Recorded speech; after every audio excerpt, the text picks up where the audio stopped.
Think it before you post it. It sounds very obvious, but be careful not to add to the problem of fake news before you post. Ask yourself, is this going to be trouble or is this going to add value? Of course, information that you're about to post, is it real? Is it factual? Do the sources that I'm quoting before I post it, are Fake they news, also basically reliable? So fake news is a big issue. Now, according to the BBC, the BBC actually carried out some research. They said that Nigerians usually fall prey to fake news due to the fact that they're concerned that they might fall back in the news. In other words, they want to keep up with the pace. Now, they also easily believe fake news because they want to pick up the news. They want to be in conversations. When they're having conversations with people, they want to be sure that I'm armed with the right kind of news. But then we fall prey to fake news because we grab everything that we see. We just take it in. What do you think is the reason for us just wanting to have news? I mean, we have TV stations, we have radio stations. I grew up listening to the BBC on a tiny AM radio. So why the sudden crave for news? Is it a societal pressure? What exactly is it? Because news is no longer elitist. News is now very accessible through the mobile apps. Mobile people can download the news. People also send news to you on your texts as text messages. You can download it. They can come into your inbox. They can come as email messages. So, because of the convergence of social media, and people already have access to this kind of news, they have access to the tools, to the gadgets that can give them news. That is the reason. So it becomes really addictive. So you just keep scrolling through your phone, and then you can see as the news. You can see the news as in bits and pieces of it. Yeah, in real time. Not like back in the days when we had traditional media where you had to go to the vendors to buy newspapers and then you wait till 10 o'clock for the news. So news is very accessible now, and that's the reason why the crave is there. Taiwo, still the same question. We hear that Kenya and Nigeria are the countries that consume mainstream media sources, known sources of fake news also. In other words, they consume the real news and the fake news. We are topping the list. And they also says that, they say that even though the public desires to know the source of the news in Kenya, in Nigeria, we don't care about the source of the news. How true is this? I mean, you're the guy in Google. I would say, I haven't seen the piece of data itself, but I would say there's a larger hunger for information here. We belong to a generation of young Nigerians that are actively communicating and they're responding now. Hitherto, in generations past, you had Nigerians who were a bit more accepting. You know, they were very passive in the way they communicated. But now you have a lot more people who are responding. And social media and the web itself has driven that. You know, it's people who now want to be a part of this say. They want to be some of those communicating. And sometimes FOMO, or generally the fear of missing out, or the fear of not being the one at the center of it, sort of drives that. A lot of this, and in communication school, one of the things that we're taught is that people, their motivations for the things that we do. Sometimes you see a person just do that, and you think a lot of it is usually planned. You know, and people don't know that that's what drives them. So you have to, and I spoke about a bit of the motivations that drives people to communicate. One, you want to be the first to say, you want it popular, you want it to go viral, or it might be for monetary gains, it might be for political gains, it might be for whatever. We just have to understand that that's what drives people now. Expectedly, Nigerians are very outspoken. But we're not interested in the sources of this news. A lot of the time, it's getting the information as well is more important to some people. Yes, because the news is online. Yeah. And how many of the people sharing the news are that educated to know the source? So that's where education comes in. I'm sure we're going to come to that part. Yes, we definitely. I was going to ask you how There's also a general thinking that once it's on particular platforms, it is real. There is no right? and that again drives it. I think we should just sort this out for now. how do we, let me go to you, Bayo. How do we identify fake news, especially with the internet and social media right now? Like you said, you can send a message, group message on WhatsApp, and somebody will share, and before you know it, it's all over the place, and it's expected to be real. Yes. About people sharing on WhatsApp and a whole lot of other platforms, it's really hard to track. But for professionals who are working in the media, you are trained to know credible sources and fake sources. So if you're posting a news item, for example, you would know that you have list of sources, and those list of sources are known to be credible. Okay, so I'm speaking for professionals, those working in the media. Even if you're not, but if you're not working in the media, I just want to let's say I want to verify the authenticity of a WhatsApp message that was sent to me. For instance, something happened to politician A or politician B, and the person might not be running again in the election, and somebody just sends it to me, and I know that this source, even though I'm not educated, this source is not a name I've heard before. How would I go about verifying that this information is actually real before I go about and spread it? I do have another question as a follow-up to this, but let's get the answer. It's hard though, because for people who are not knowledgeable about what credible content is and what fake content is, it might be difficult. But you just said something now that even if you're not like a news person, you can still no, rather if you're a news person, you could just check sources. Yeah. Isn't that something that even an ordinary person can do?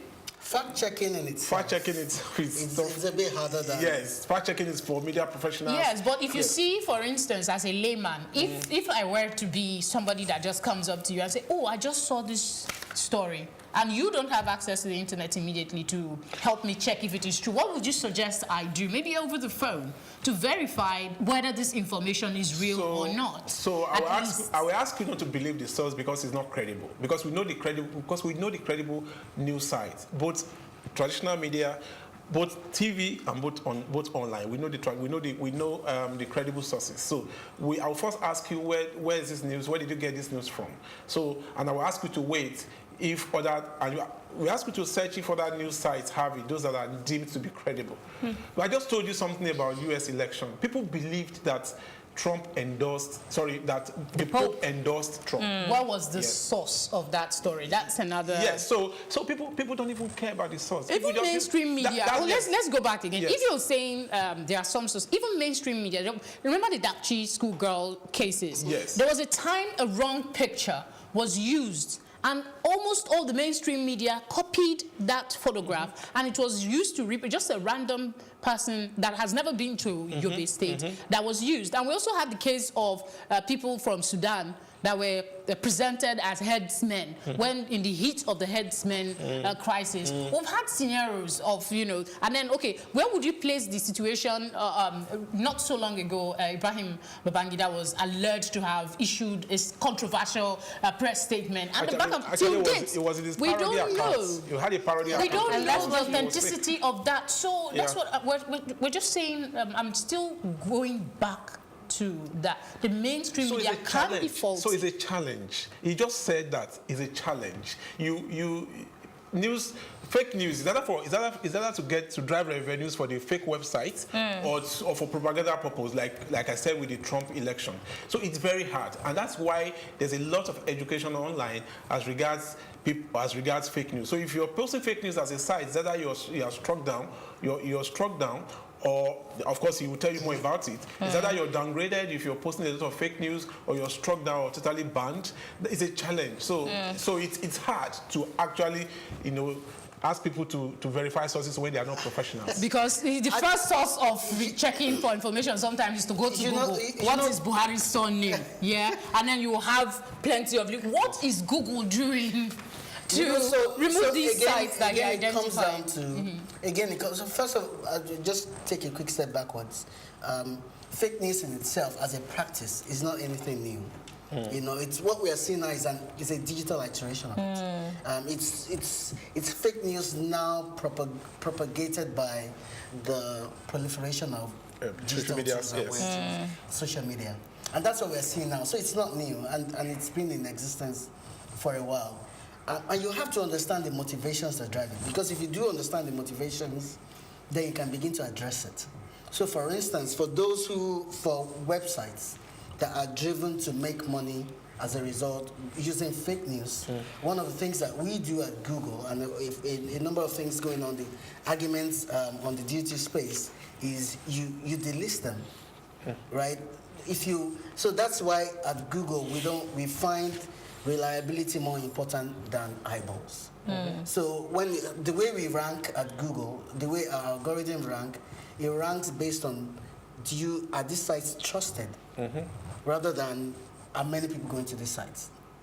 So at the end of the day, it doesn't matter how many people are going to your site. If it's fake news, you will be demoted on the search result list.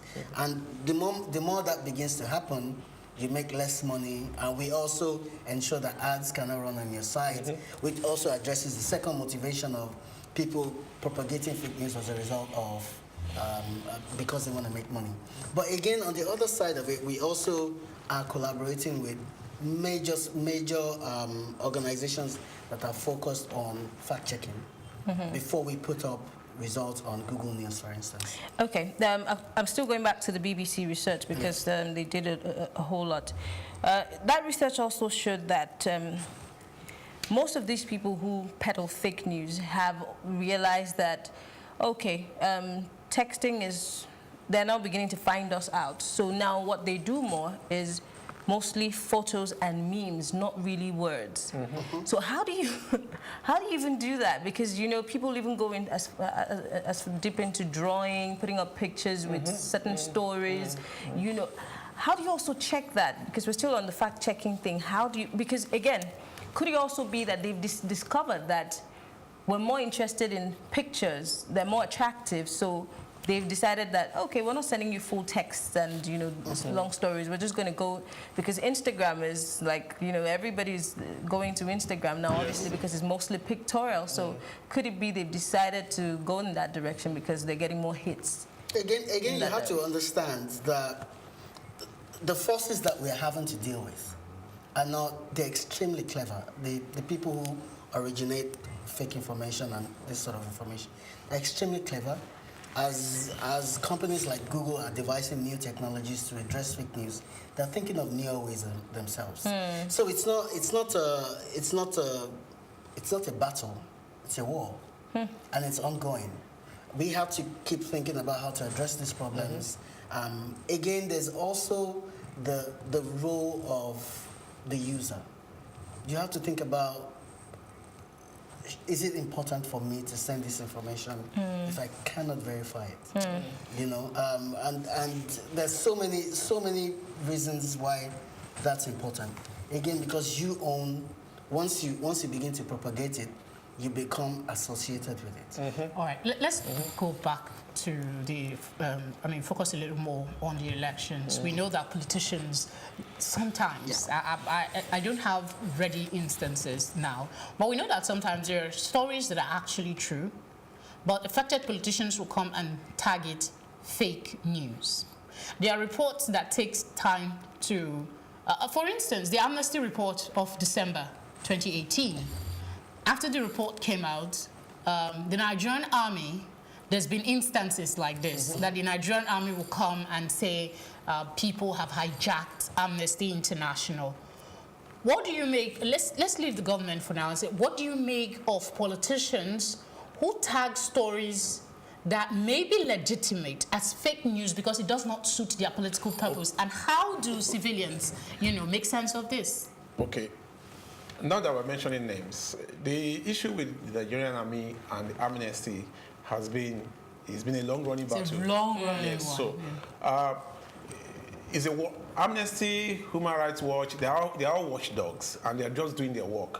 So let me tell you about Amnesty exists in about 150 countries. So the army is actually fighting a lost battle, so to speak. So there are eyewitnesses reports. They go into the fields, they talk to people, they get their reports.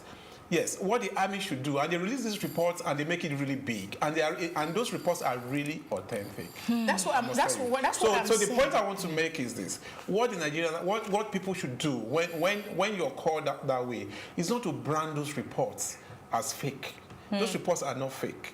I mean, there are people on ground working to find out human rights violations. So that's also, I was trying to relate it to instances. This is election period. Yes. Politicians, there are stories that might come up. And okay, for instance, there is this story about Atiku at some point and why he wasn't going to the US until the US embassy came and cleared the air on that. What if we have a scenario? I'm not saying Atiku Abubakar now, a politician, there is a story that has been validated by mainstream media, and a politician comes and says, my followers, disregard that information, it is untrue. I believe my word. How should Nigerians react to such statement from politicians as we go closer to the elections? Well, that's also important, because that's the role of fact-checking. I mean, it's the media that should be like in the middle of politicians and the kind of propaganda they dish out. So if a lot of work is going on in the area of fact-checking. Politicians and public officials and government officials are being fact-checked every day. And for example, if you say something now, it can be fact-checked. If you push out a video, you remember about the talk about manipulation of campaign videos and all of that. It can be fact-checked. So okay. What we should be worried about is the role that the media should play in this election as regards fake news and hate messages. So if a politician says this, the media has a role to say, no, this is how it is. And give facts to back it quickly, Yes. because we're running out of time. Taiwo, just 1 minute. You have just 1 minute to wrap up on this. It's real. It's not new. It's been in existence for a while. As much as the online tools available, a lot of the responsibility of not propagating fake news rests in the hands of the user. You have to be sure and you have to be certain. If you're not sure, then don't share. Go online and do a quick check. Ask people. Sense check it, right? Just to be sure that what you're sharing is real. All right. Thank you so much, Mr. Taiwo Kola-Ogunlade. He's the Communications and PR Manager at West Africa Google. And of course, we have had Mr. Bayo Olopohunda. He's the Editor-in-Chief at legit.ng, formerly known as legit.com. I know I murdered your name the last time. But thank you, gentlemen, for being here. Thank you very much. Thank you for having us here. All right. And that's it. Thank you very much for joining us on Nigeria Decide Studio today. We'll be back tomorrow with more interesting conversation and enlightening guests. Remember, our guests say, fact check before you spread it. My name is Felicity Ezewike. And I'm Mariana Cohn. See you tomorrow.